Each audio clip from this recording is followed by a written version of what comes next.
अभिनेता शम्मी कपूर।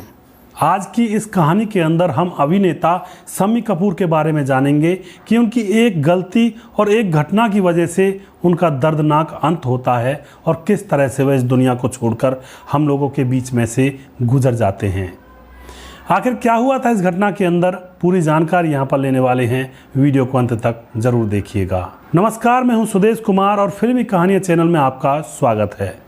दोस्तों, एक कहावत है, कुछ मिलने पर अहंकार न करना, क्योंकि देने वाला और छीनने वाला एक ही है। दोस्तों, शम्मी कपूर जो कि 60 के दशक में हिंदी सिनेमा के ऊपर राज किया करते थे। उनका बचपन का सपना इंजीनियर बनने का था, लेकिन किस्मत ने उनको हिंदी फिल्मों का स्टार बना दिया था। पृथ्वीराज कपूर के 3 बेटे थे। तीनों बेटों में शम्मी कपूर सबसे बड़े थे, दूसरे नंबर पर राज कपूर थे, तीसरे नंबर पर शशि कपूर थे। 21 अक्टूबर 1931 को बॉम्बे में शम्मी कपूर पैदा हुए थे। दोस्तों, इनके बचपन का नाम था शमशेर राज कपूर। अब यहाँ पर पैदा तो यह बॉम्बे में हुए थे, मगर इनका बचपन कलकत्ता में बीता था। बचपन कलकत्ता में कैसे बीता था?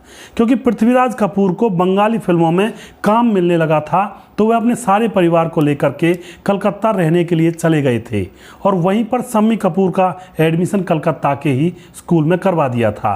तो बचपन पे इनकी पढ़ाई कलकत्ता में ही हुई थी। दोस्तों, शम्मी कपूर यहीं पर स्कूल में पढ़ते। वह पढ़ने में बहुत ज़्यादा तेज़ थे और टेनिस के भी वह माहिर खिलाड़ी थे और स्कूल में चैंपियन रहा करते थे। सब यही सोचा करते थे कि यह भी पिता की तरह फिल्मों में ही आएंगे और फिल्मों में ही काम करेंगे। लेकिन दोस्तों, शम्मी कपूर तो इंजीनियर बनना चाहते थे और आगे इन्होंने साइंस की पढ़ाई ली हुई थी। अब यहाँ पर जानते हैं कि यह आखिर हिंदी सिनेमा में हीरो कैसे बने, इसकी पूरी जानकारी यहाँ पर अब लेने वाले हैं। दोस्तों, हुआ ये कि इंजीनियर की पढ़ाई करते करते अब इनका इंजीनियरिंग की पढ़ाई से मन ऊब जाता है और अब यह हीरो बनना चाहते हैं। हीरो बनने की उम्मीद लेकर के यह अपने पिता के पास जाते हैं और कहते हैं कि बाबूजी, अब मैं कॉलेज जाना मैंने छोड़ दिया है और मुझे आप हीरो बना दीजिए। लेकिन दोस्तों, पिता कहते हैं कि हीरो बनना इतना आसान नहीं है। हीरो बनने से पहले तुम्हें ट्रेनिंग लेनी होगी और एक्टिंग के बारीकियां सीखनी पड़ेंगी। तो जो इनके पिता थे पृथ्वीराज कपूर, वह इनको अपने पृथ्वी थिएटर में नौकरी दे देते हैं। 50 रुपये इनकी महीने की पगार बांध देते हैं। तो अब जो शम्मी कपूर हैं, अपने ही पिता के पृथ्वी थिएटर में जाकर नाटकों में भाग लेने लगते हैं। दोस्तों, उस दौर में पृथ्वी थिएटर एक तरह से एक्टिंग सीखने का भी यहाँ पर सारा काम हुआ करता था। लोग एक्टिंग यहाँ पर सीखा करते थे। अब जो पृथ्वीराज कपूर का थिएटर था, पृथ्वी थिएटर, उसके अंदर शम्मी कपूर एक्टिंग करने लगे थे और बहुत सारी नाटकों में वह हिस्सा लेने लगे थे, थिएटर करने लगे थे। अब दोस्तों, क्या होता है, 4 साल तक उनके पिता उनको किसी भी फिल्म में कोई हीरो बनने का मौका नहीं देते हैं। शम्मी कपूर को बहुत बुरा लगता है, लेकिन वह फिर भी नाटकों में भाग ले रहे थे और एक्टिंग वहाँ पर सीख रहे थे। 4 साल तक जब पिता कोई बात नहीं करते हैं, अब क्या होता है, 1951 की बात है। 1951 में शम्मी कपूर एक पठान नाटक में बहादुर खान के किरदार को कर रहे थे और वह इतनी अच्छी तरह से उस किरदार को कर रहे थे कि वहीं पर डायरेक्टर महेश आए हुए थे और उन्होंने जब शम्मी कपूर को एक्टिंग करते हुए देखा तो एकदम से उनको कह डालते हैं कि क्या तुम मेरी फिल्म में काम करोगे। अब दोस्तों, शम्मी कपूर खुश हो जाते हैं क्योंकि उनको उस फिल्म में लीड एक्टर का रोल मिल रहा था, यानी कि लीड हीरो वो बनने वाले थे। फिल्म का नाम था जीवन ज्योति। जीवन ज्योति के अंदर शम्मी कपूर को लिया जाता है, लेकिन दोस्तों, बदकिस्मती यह रहती है कि वह जीवन ज्योति फिल्म, जो कि शम्मी कपूर की पहली फिल्म थी, वह फ्लॉप हो जाती है। वह फिल्म फ्लॉप हो जाती है। उसके बाद शम्मी कपूर को और भी फिल्में मिलती हैं, तकरीबन कई फिल्में फ्लॉप होने तक, यानी कि 1952 से 1957 तक उसकी सारी फिल्में फ्लॉप होती चली जाती हैं। तो अब शम्मी कपूर का फिल्मी दुनिया से मन उठ जाता है और अब वह असम में चाय के बागानों में मैनेजर बनने के लिए जाने की तैयारी करने लगते हैं, क्योंकि दोस्तों, फिल्मों में अब उनकी उम्मीद ख़त्म हो चुकी थी। लेकिन दोस्तों, तभी डायरेक्टर नासिर हुसैन उनके पास खबर भिजवाते हैं मिलने के लिए और नासिर हुसैन डायरेक्टर जो थे, वह अब शम्मी कपूर को अपने पास बुलाते हैं और उनसे कहते हैं कि मैं एक फ़िल्म बना रहा हूं और उसमें तुम लीड हीरो का रोल करोगे। शम्मी कपूर कहते हैं कि ठीक है मैं कर तो लूँगा, लेकिन ज़्यादातर फिल्में मेरी फ्लॉप जा रही हैं। तो यहाँ पर जो डायरेक्टर नासिर हुसैन थे वह उनसे कहते हैं कि तुम्हें मेरी 2 बातें यानी कि 2 शर्तें माननी होंगी। शम्मी कपूर कहते हैं बताइए जी क्या बात है, कौन सी शर्तें हैं।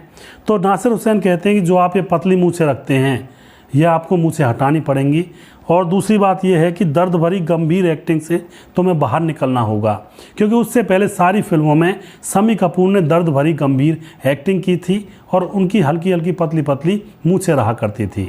अब यहाँ पर शम्मी कपूर मान जाते हैं और उसके बाद फिर 1957 में एक फिल्म बनती है तुम सा नहीं देखा होगा। वह शम्मी कपूर के कैरियर की सबसे प्रसिद्ध फिल्म थी और उसी से यह फिल्मों में ज़्यादा प्रसिद्धि इनको प्राप्त हुई थी। दोस्तों यह फिल्म सुपरहिट हो जाती है। इसका एक गाना था कि सर पे टोपी लाल रुमाल, यह गाना बहुत ही प्रसिद्ध हुआ था। युवा जनरेशन इस गाने को ज़्यादातर गाने लगी थी और लोगों के दिलों में यह गाना बस गया था।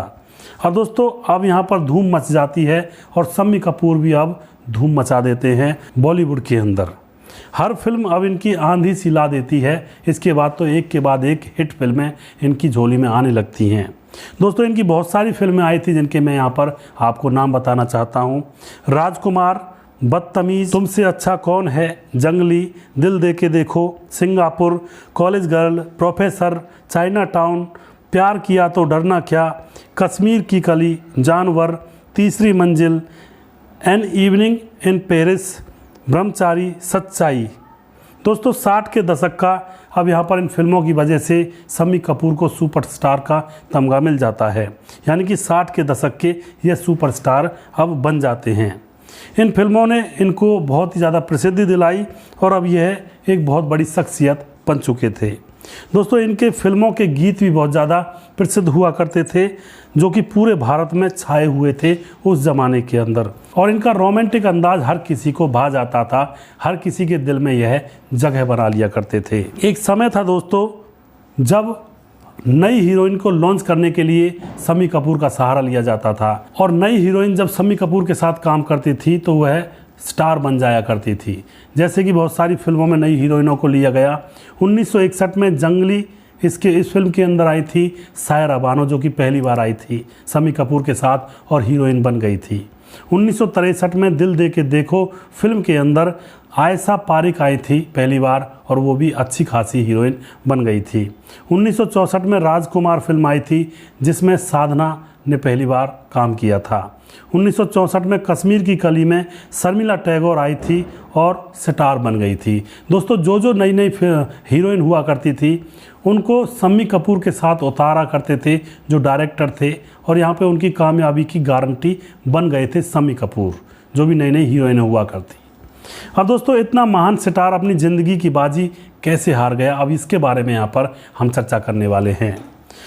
दोस्तों जब शम्मी कपूर स्टार्टिंग फेज़ में थे, जब कोशिश कर रहे थे, मेहनत कर रहे थे फिल्मों में सफल होने की, तो दोस्तों यहाँ पर एक हीरोइन थी जो इनके साथ काम करती हैं एक रंगीन रातें नाम की फिल्म में। उन हीरोइन का नाम था गीता बाली। इन दोनों ने इस फिल्म के अंदर एक साथ काम किया और इन दोनों को दोस्तों एक दूसरे से प्यार हो जाता है और दोनों एक दूसरे के साथ जीने मरने की कस्में खाने लगते हैं और एक दूसरे के साथ शादी करने का प्लान बना लेते हैं। दोस्तों 1955 के समय में यह दोनों एक मंदिर में जाते हैं और शादी कर लेते हैं। शादी करने के बाद अब यह जो शम्मी कपूर हैं अपने पिता पृथ्वीराज कपूर के पास खबर भिजवाते हैं, फ़ोन करते हैं कि पापा मैंने शादी कर ली है। तो पृथ्वीराज कपूर जो कि उस समय भोपाल में शूटिंग कर रहे थे, वह कहते हैं कि तुम आशीर्वाद लेने के लिए मेरे पास भोपाल में ही आ जाओ, मैं आशीर्वाद तुम्हें दे दूँगा और बहुत अच्छी बात है, अपना घर बसाओ। अब इन दोनों के 2 बच्चे होते हैं, घर बस जाता है और शम्मी कपूर अपनी पत्नी गीता बाली से बहुत ज़्यादा प्यार करते थे। इनको 2 बच्चे हो जाते हैं, बेटा आदित्य और बेटी कंचन। दोनों बच्चे हो जाते हैं, पति पत्नी अच्छे से रह रहे थे और इनका कैरियर भी अच्छा खासा चल रहा था। मगर दोस्तों एक हादसे के कारण अब यहाँ पर पूरी ज़िंदगी तबाह हो जाती है। हादसा क्या था दोस्तों, 1965 में जनवरी का समय था। गीता बाली एक फिल्म की शूटिंग करने में व्यस्त थी। तभी शूटिंग के दौरान उनको कुछ ऐसी बीमारी लग जाती है जो कि बहुत ही गंभीर थी, जिसका नाम था चेचक बीमारी लग जाती है। खूब इलाज करवाया लेकिन वह बच नहीं पाती हैं और उनकी मौत हो जाती है। जैसे गीता बाली की मौत होती है तो शम्मी कपूर डिप्रेशन में चले जाते हैं, सदमे में चले जाते हैं।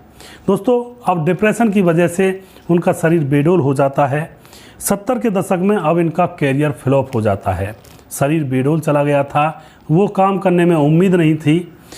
यहाँ पर इन्होंने नीला देवी से दूसरी शादी भी की थी, लेकिन ये दिल से तो अभी भी गीता बाली को ही मानते थे। नीला देवी से ये कहते थे कि आपसे मैंने बच्चों के लिए शादी की है और बच्चों की पूरी परवरिश की गारंटी नीला देवी से ले ली थी कि आप बच्चों की अच्छी तरह से परवरिश करेंगे। लेकिन शम्मी कपूर का दिल तो अपनी पहली पत्नी गीता बाली पर ही लगा हुआ था और उसी के कारण वह डिप्रेशन में रहा करते थे, क्योंकि वह तहे दिल से प्यार जो करते थे। दोस्तों अब 70 के दशक में इनका कैरियर ख़राब होने लगा था, क्योंकि इनका शरीर मोटा होने लगा था और बेडोल शरीर के कारण इनको फिल्में मिलना अब बंद हो जाती हैं। जो लीड एक्टर की फिल्में, लीड हीरोज़ की जो फिल्में थी, यानी कि जिन फिल्मों में लीड हीरो का रोल इनको मिलता था। अब दोस्तों जैसे शरीर मोटापे में आ गया था तो अब इनको चरित्र रोल मिलने लगे थे।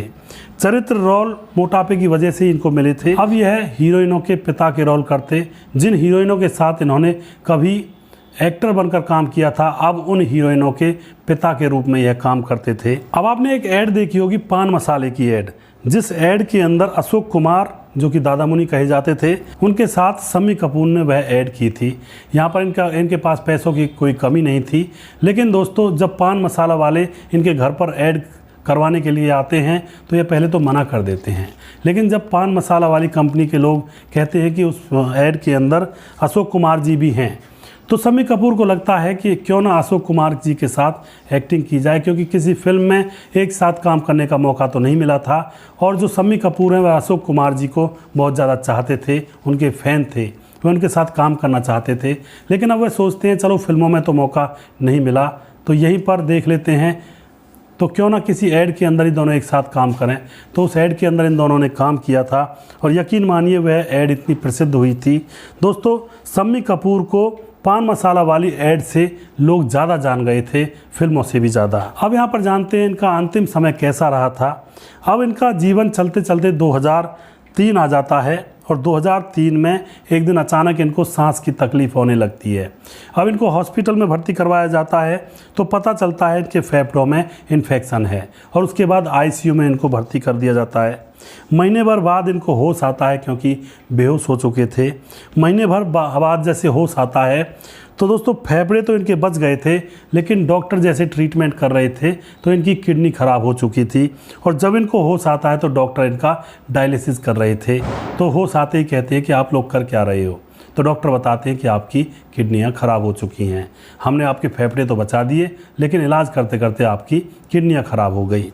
दोस्तों अब यहाँ पर हफ्ते में 2-3 बार इनको डायलिसिस करवाना पड़ता था। ज़िंदगी बड़ी नर्क बन चुकी थी, मोटापा और ऊपर से किडनी ख़राब और ऊपर से हफ्ते में 2-3 बार डायलिसिस। दोस्तों डायलिसिस जब होता है तो शरीर का पुर्जा हिल जाता है। अब यहाँ पर क्या होता है, डायलिसिस चल रहा था, इसी तरह से ज़िंदगी को जी रहे थे, मगर 12 अगस्त 2011 को इनको ब्रीफ कैंडी हॉस्पिटल में एडमिट करवाया जाता है।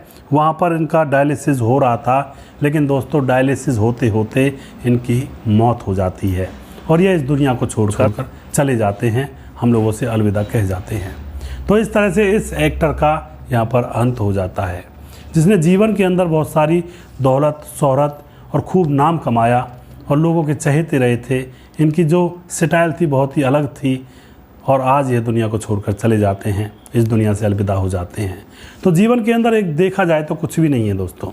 इंसान भागता फिरता है, मैं ये करूँगा वो करूँगा, लेकिन अंत समय उसका भी आता है और अंत समय उसके हाथ भी खाली ही जाते हैं। आपको ये प्रोग्राम कैसे लगते हैं और आप अपनी राय कमेंट बॉक्स में लिखा ज़रूर करें दोस्तों, जिससे कि हमें हौसला मिले काम आगे करने का। अगला प्रोग्राम जल्दी फिर से लेकर आऊँगा किसी दूसरे कलाकार के ऊपर। तब तक आप खुश रहें। जय हिंद, जय भारत।